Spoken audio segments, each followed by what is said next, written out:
എന്ത് സഹായം ഞാൻ ചെയ്യേണ്ടെന്ന് പറയും. ഈ സംയുക്ത എന്തിനാ ആന്റി ഇത്രയധികം ഓവറാക്ട് ചെയ്യുന്നേ? ആ താടിക്കാരനോട് എന്തായിരിക്കും അവള് സംസാരിക്കുന്നേ?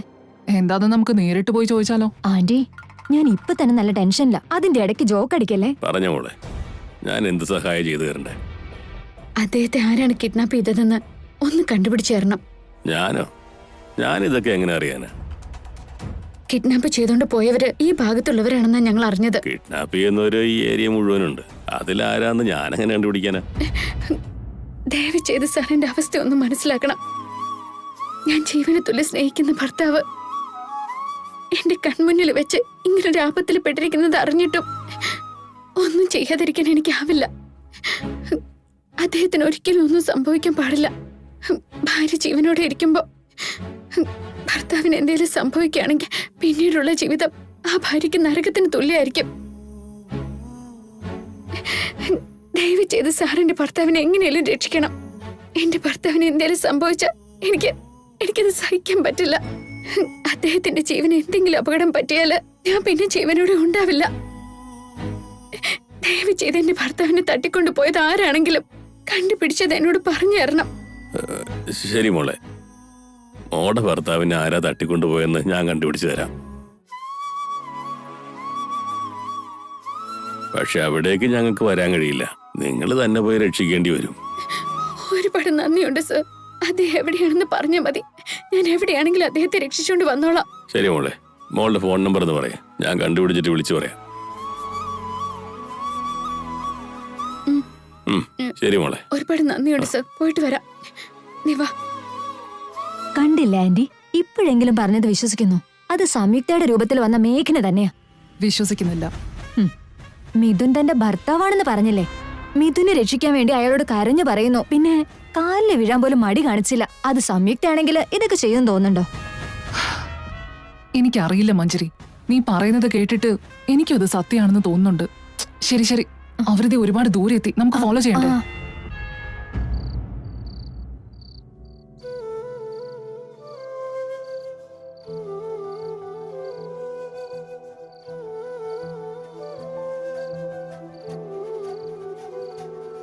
അരുണിമേ, മിഥുന്റെ കാര്യങ്ങൾ ആലോചിച്ച് നീ ഒരു തുള്ളി വെള്ളം പോലും കുടിച്ചിട്ടില്ല. ഒരു ഗ്ലാസ് ജ്യൂസെങ്കിലും വന്നെടുത്ത് കഴിക്കാൻ നോക്ക്. ഇല്ല ചേട്ടാ, എന്റെ മോൻ എന്റെ കൺമുമ്പിൽ കാണുന്നത് വരെ ജലപാനം പോലും ഞാൻ ചെയ്യില്ല. മോളെ സംയുക്ത, മിഥുനെ കുറിച്ച് എന്തെങ്കിലും വിവരം അറിഞ്ഞോ? അവനെ കണ്ടുപിടിക്കാൻ എന്തെങ്കിലും വഴി കിട്ടി? ഇതുവരെ അവനെ കുറിച്ചൊരു വിവരം പോലും കിട്ടിയിട്ടില്ല. അവൻ എന്തെങ്കിലും സംഭവിച്ചാലോ എന്നാലോചിച്ച് പേടിയാവോ? ആന്റി എന്തായാലും അതോർത്ത് പേടിക്കണ്ട. ഞങ്ങൾ എന്തായാലും മാക്സിമം ശ്രമിക്കുന്നുണ്ട്. തീർച്ചയായിട്ടും മിഥുനെ കണ്ടുപിടിക്കാൻ കഴിയുമെന്ന് പ്രതീക്ഷയുണ്ട്. ആന്റിയും എന്തായാലും അത് തന്നെ വിശ്വസിക്കണം.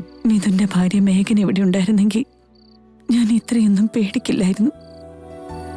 അവന്റെ ജീവിതത്തിൽ എന്തെങ്കിലും പ്രശ്നങ്ങൾ ഉണ്ടെങ്കിൽ അത് ആദ്യമേ തന്നെ കണ്ടെത്തി അവളെ തന്നെ അതിന് പരിഹാരം കണ്ടേനെ.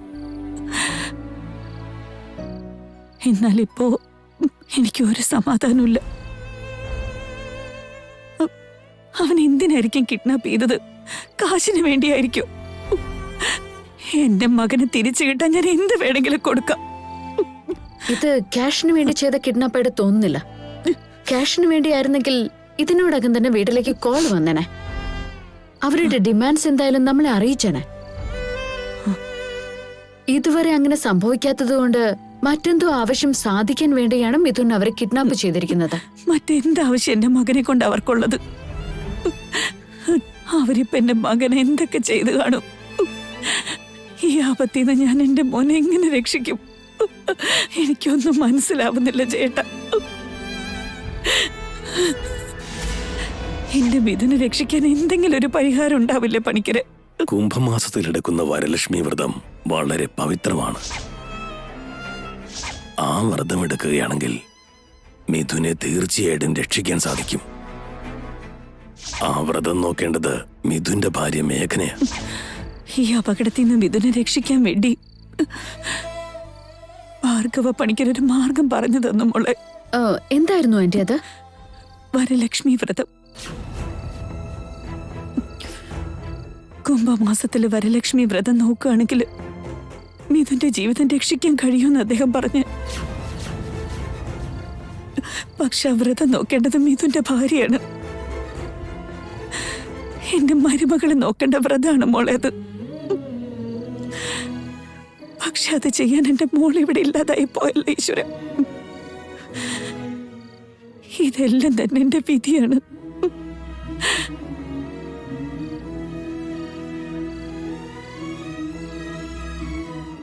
മോളെ മേഘനെ, മോൾ ഒന്നും ഓർത്ത് ടെൻഷൻ ആവണ്ട.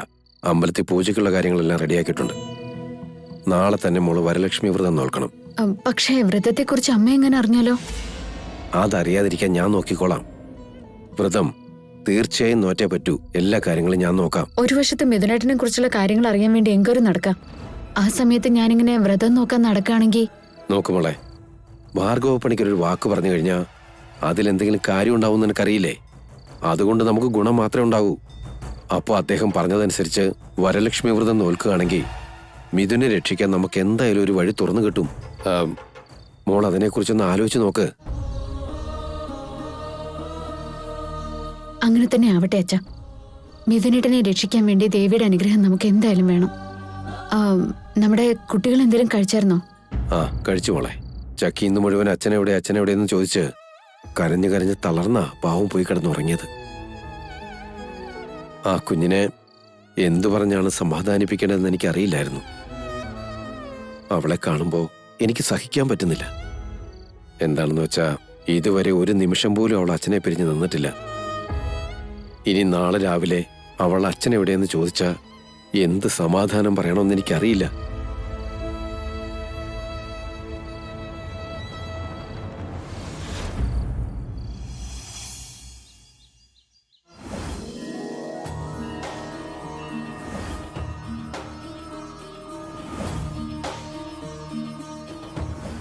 നമസ്കാരം പണിക്കരങ്ങ. നമസ്കാരം. നമസ്കാരം. മോളെ മേഘന, വ്രതം എടുക്കാൻ തയ്യാറാണല്ലോ അല്ലേ? ഞാൻ തയ്യാറായിട്ട് തന്നെ വന്നത് പണിക്കരങ്ങുന്നേ. പക്ഷേ മിഥുനേട്ടൻ ഇപ്പൊ എവിടെ ഉണ്ടാവോ എന്നോ അദ്ദേഹത്തിന്റെ അവസ്ഥ എന്താണെന്ന് എനിക്കറിയില്ല പണിക്കരങ്ങുന്നേ. എന്നാലും ഞാനിന്ന് ഈ വ്രതം എടുത്ത് വരലക്ഷ്മി ദേവി എന്തെങ്കിലും ഒരു മാർഗം പറഞ്ഞു തരുന്ന വിശ്വസിക്കുന്നു. എല്ലാം അമ്മയിൽ അർപ്പിച്ചിട്ടാണ് ഞാൻ ഇങ്ങോട്ട് വന്നിരിക്കുന്നത്. മോളെ മേഘനെ, സീതാദേവി അനുഭവിച്ച കഷ്ടപ്പാടെല്ലാം നിന്റെ ഇത്രയും കാലത്തെ ജീവിതത്തിനിടയിൽ നീയും അനുഭവിച്ചു കഴിഞ്ഞു. ഇത്രയും വലിയ കുടുംബത്തിലേക്ക് മരുമകളായി കയറി വന്ന നീ ആരുടെയും കണ്ണിപ്പെടാതെ അജ്ഞാതവാസവും അവസാനിപ്പിച്ചു. ഇപ്പോ തന്നെ നീ വേഷവും ഭാഷയും മാറ്റി സ്വന്തം വീട്ടിൽ തന്നെ അതിഥിയായിട്ടാണ് താമസിക്കുന്നത്. ഇത്രയധികം പ്രതിസന്ധികൾ ഉണ്ടായിട്ട് പോലും നിന്റെ ആത്മവിശ്വാസം മാത്രം നീ നഷ്ടപ്പെടുത്തിയില്ല. ഇപ്പൊ തന്നെ അതേ ആത്മവിശ്വാസത്തോടെയാണ് വരലക്ഷ്മി വ്രതം നോക്കാൻ നീ എത്തിയത്. ഈ വ്രതം എടുത്തു കഴിയുമ്പോ തീർച്ചയായും നിന്റെ ഭർത്താവിനെ കണ്ടെത്താൻ ഒരു മാർഗം കിട്ടും. എനിക്കറിയില്ല പണിക്കരങ്ങുന്നേ. അമ്മയിൽ വിശ്വസിച്ച് സ്വയം അർപ്പിച്ച് വ്രതം എടുക്കുന്നല്ലാതെ ഇതിന്റെ എല്ലാം പരിണിത ഫലം എന്തായിരിക്കുമെന്നോ അവസാനം എന്തായിരിക്കും സംഭവിക്കാന്നോ എനിക്കറിയില്ല. നോക്കു മേഘനെ, മിഥുനെ ഇതുപോലെ തന്നെ ഇതിലും വലിയ ആപത്തിൽ നിന്ന് നീ രക്ഷിച്ചിട്ടുണ്ട്. അതുപോലെ ഈ അപകടത്തിൽ നിന്നും നീ തന്നെയാണ് അവനെ രക്ഷിക്കാൻ പോകുന്നത്. മിഥുന്റെ ഈ അവസ്ഥയിൽ നിന്നും നീ തന്നെ അവനെ മോചിപ്പിക്കും. അതെ അച്ഛാ. ഞാൻ എപ്പോഴും മിഥുനേട്ടന്റെ കൂടെ തന്നെ ഉണ്ടായിരുന്ന സമയത്ത് മിഥുനേട്ടന് എന്ത് അപകടം വന്നാലും അപ്പൊ തന്നെ എനിക്ക് രക്ഷിക്കാൻ കഴിയുമായിരുന്നു. പക്ഷെ ഇപ്പോ മിഥുനേട്ടൻ എവിടെ ഉള്ളെന്ന് പോലും എനിക്കറിയില്ല. ഏത് അവസ്ഥയിലാണെന്ന് എനിക്കറിയില്ല. ഈ ഒരു സാഹചര്യത്തില് ഈ ആപത്തിൽ നിന്ന് മിഥുനേട്ടനെ എങ്ങനെ എനിക്ക് രക്ഷിക്കാൻ പറ്റാ? നോക്കുമോളെ മേഘനെ, നീ ഒരിക്കലും നിന്റെ മനോധൈര്യം കൈവിട്ടിട്ടില്ല. അതുകൊണ്ടാ ഇത്രയധികം പ്രതിസന്ധികൾ നിന്റെ ജീവിതത്തിൽ ഉണ്ടായിട്ട് നീ അതിനെല്ലാം ധൈര്യത്തോടെ നേരിട്ടത്. നീ ആത്മവിശ്വാസത്തോടെ തന്നെ ഈ ദേവിയുടെ മുൻപിൽ ഈ വ്രതം നീ പൂർത്തിയാക്കണം മോളെ. നിന്റെ വിശ്വാസം മുഴുവനും അമ്മയിൽ അർപ്പിച്ച് വ്രതം പൂർത്തിയാക്കണം മോളെ. ഈ പൂജയ്ക്ക് ആദ്യം വേണ്ടത് ക്ഷേത്രത്തിൽ സ്നാനം ചെയ്ത് 5 അമ്മമാരുടെ അനുവാദം വാങ്ങി പാദപൂജ ചെയ്ത് മഞ്ഞൾ പൂശണം. അവരുടെ പൂർണ്ണ മനസ്സോടെയുള്ള അനുഗ്രഹം വാങ്ങി വ്രതം ആചരിക്കണം. മനസ്സിലായോ? മനസ്സിലായി പണിക്കരങ്ങുന്നേ. പോയിക്കോളൂ. പോയി സ്നാനം ചെയ്തിട്ട് വാ മോളെ. ശരി, പോയിട്ട് വരാച്ചാ.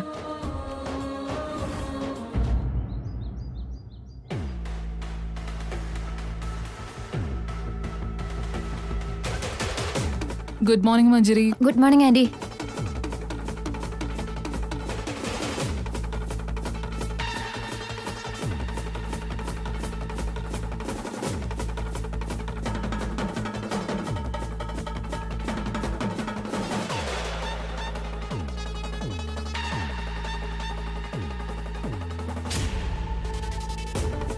മഞ്ജരി എന്തു പറ്റി?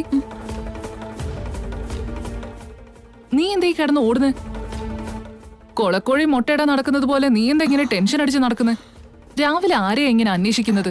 അവളെ തന്നെ ആന്റി. ഞാൻ എല്ലായിടത്തും നോക്കി കണ്ടില്ല. അവളെന്ന് പറയുമ്പോ ആരെയാ? സംയുക്തയാണോ ഉദ്ദേശിച്ചത്? ആന്റി, ഞാൻ എത്ര തവണയായിട്ട് പറയാം അത് സംയുക്തയല്ല മേഘനയാണെന്നുള്ള കാര്യം. ശരി, ആയിക്കോട്ടെ. രാവിലെ തന്നെ എന്തിനാ നീ അവളെ അന്വേഷിക്കുന്നേ? ആന്റി മറന്നുപോയോ? മിഥുനെ കണ്ടുപിടിക്കാനായിട്ട് ഇനി അവള് പുറത്തു പോയാണെങ്കിലോ? അവളെ ഫോളോ ചെയ്ത് അവൾ എത്തുന്നതിന് മുമ്പ് മിഥുനെ രക്ഷിച്ച് നമുക്ക് ആ ക്രെഡിറ്റ് എടുക്കാനുള്ളതല്ലേ? Oh shit. ശരിയാണ് മഞ്ജരി, ഞാൻ ആ കാര്യത്തെക്കുറിച്ച് മറന്നുപോയി. ആന്റി ഇത് എന്തായി കാണിച്ചത്? എന്തെങ്കിലും ഒരു വഴി ഉണ്ടാക്കി മിഥുനെ ഞാൻ തന്നെ കണ്ടുപിടിച്ചേനെ.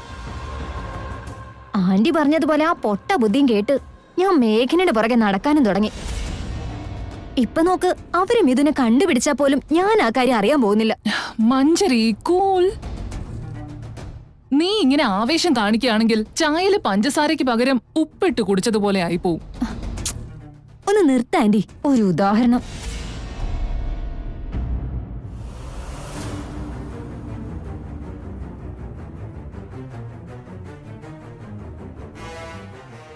ചേച്ചി, ആ എങ്ങോട്ടാ രാവിലെ തന്നെ? മിഥുന്റെ കാര്യം ആലോചിച്ചിട്ട് മനസ്സിനൊരു സമാധാനമില്ല പ്രിയമത. അമ്പലത്തിൽ പോയ കുറച്ച് ആശ്വാസങ്ങളും കിട്ടുമല്ലോ എന്ന് വിചാരിച്ചു പോകുന്നതാ. രാവിലെ തന്നെ മേഘന എവിടെ പോയി ചേച്ചി? മേഘന എവിടെ പോയെന്നോ? ആ ആ, എന്തിനാ മേഘനയെ കുറിച്ച് ചോദിക്കുന്നത്? ആ, ആ, അത് പിന്നെ സംയുക്തയെ കാണാൻ മേഘനയെ പോലെ തന്നെ ഉണ്ടല്ലോ. അതുകൊണ്ട് എനിക്ക് സംയുക്തയ്ക്ക് പകരം മേഘന എന്ന് എപ്പോഴും വരാറ്.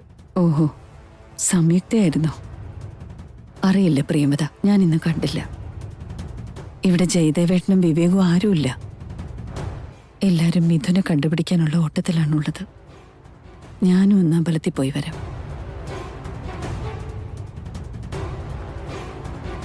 ഇനി എന്ത് ചെയ്യൂ ആന്റി? മേഘന എങ്ങോട്ടാ പോയെന്ന് അറിയില്ലല്ലോ.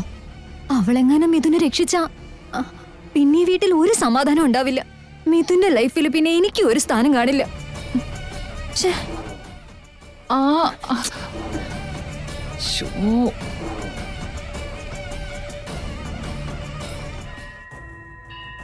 മോളെ മേഘനെ, പൂജ തുടങ്ങുന്നതിന് മുൻപ് 5 സൗഭാഗ്യവതികളുടെ പാദങ്ങളിൽ മഞ്ഞൾ പുരട്ടിക്കൊടുക്കണമെന്ന് ഞാൻ പറഞ്ഞില്ലേ? നിനക്ക് ഈ അമ്പലത്തിൽ നിന്ന് തന്നെ 5 സൗഭാഗ്യവതികളെ കണ്ടെത്താവുന്നതാണ്. ശരി പണിക്കരങ്ങുന്നേ.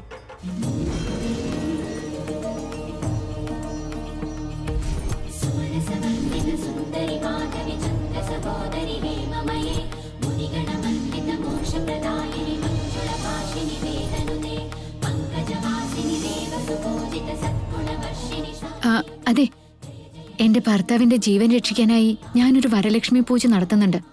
5 സൗഭാഗ്യവതികളുടെ അനുഗ്രഹം വേണം. നിങ്ങളൊന്ന് വരൂ. വരലക്ഷ്മി പൂജ വീട്ടിലല്ലേ ചെയ്യാറുള്ളത്? നിങ്ങൾ എന്തത് അമ്പലത്തിൽ ചെയ്യുന്ന?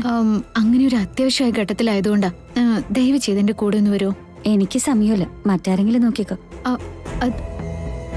ചേച്ചി, എന്റെ ഭർത്താവിന്റെ ജീവൻ രക്ഷിക്കാൻ വേണ്ടി ഞാൻ വരലക്ഷ്മി വ്രതം എടുത്തിട്ടുണ്ടായിരുന്നു. 5 സൗഭാഗ്യവതികളുടെ അനുഗ്രഹം വേണം. നിങ്ങളൊന്ന് വരൂ. അയ്യോ, എന്താ അങ്ങനെ ചോദിച്ചേ? മഹാമായിയുടെ പൂജ ചെയ്യുന്ന ആള് ആശീർവാദം ചോദിച്ച ഇല്ലെന്ന് പറയൂ. പൂർണ്ണ മനസ്സോടെ ഞാൻ വരാം. എനിക്ക് സന്തോഷേ ഉള്ളൂ. വാ, എവിടെ പൂജ? അതെ, എന്റെ ഭർത്താവിന് വേണ്ടി ഞാനിവിടെ പൂജ ചെയ്യാം. ഒന്ന് പൂജയ്ക്ക് വരാൻ പറ്റുമോ? അതിനെന്താ, വരാലോ. ഒത്തിരി സന്തോഷായി. വരൂ.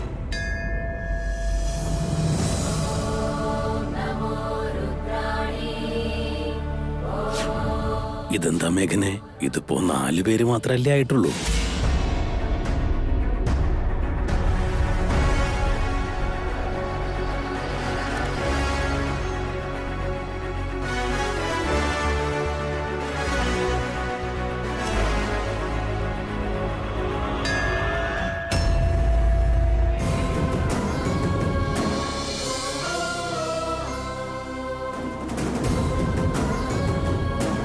എന്നാലേ നിങ്ങൾ മഞ്ഞൾ പുരട്ടി കൊടുത്തോളൂ. ഞാൻ ചെന്ന് ആരെങ്കിലും വിളിച്ചോണ്ട് വരാം. ആയിക്കോട്ടെ ചേച്ചി.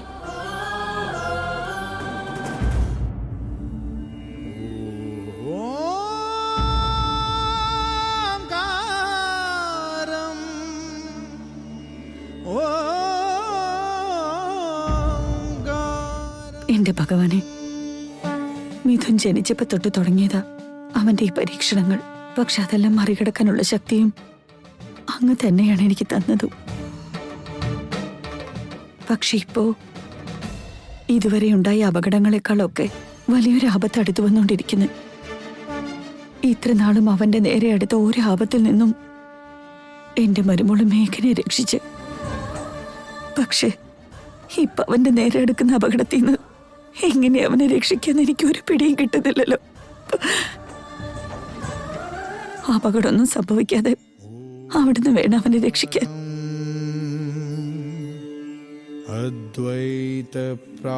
ചേച്ചി ഒരു മിനിറ്റ്. ചോദിക്കുന്നോണ്ട് വിഷമമൊന്നും തോന്നിയില്ലെങ്കിൽ എനിക്കൊരു സഹായം വേണമായിരുന്നു. അവിടെ ഒരു പെൺകുട്ടി അവളുടെ ഭർത്താവിന്റെ ജീവൻ രക്ഷിക്കാൻ വരലക്ഷ്മി വ്രതം എടുക്കുക. പൂജ തുടങ്ങുന്നതിന് മുമ്പ് 5 സൗഭാഗ്യവതികളായ സ്ത്രീകളുടെ ആശീർവാദം അവർക്ക് വേണം.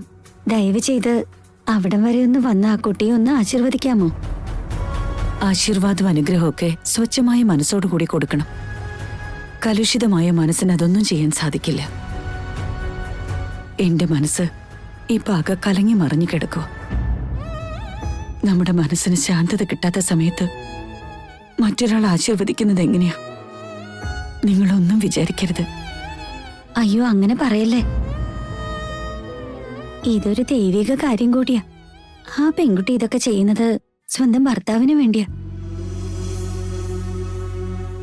ഇങ്ങനെയൊരു പൂജയിൽ ചേച്ചിക്ക് പങ്കെടുക്കാൻ കഴിയുമ്പോ തന്നെ ചേച്ചിയുടെ പ്രശ്നങ്ങളൊക്കെ മാറിക്കിട്ടും. ഒപ്പം ആ പെൺകുട്ടിയുടെ പൂജയും നല്ല രീതിയിൽ തന്നെ തീരും. മടിച്ചു നിൽക്കാതെ ചേച്ചി എന്റെ കൂടെ ഒന്ന് വായോ. ശരി, നടക്ക. വായിച്ചി.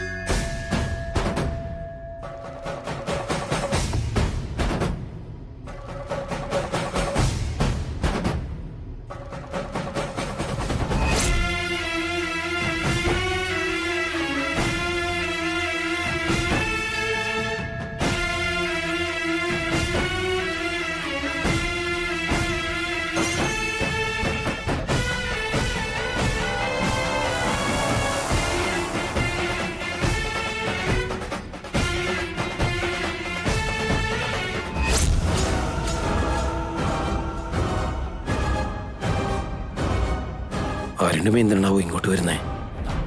അവളിതെങ്ങാനും കണ്ടാൽ അത് മതി.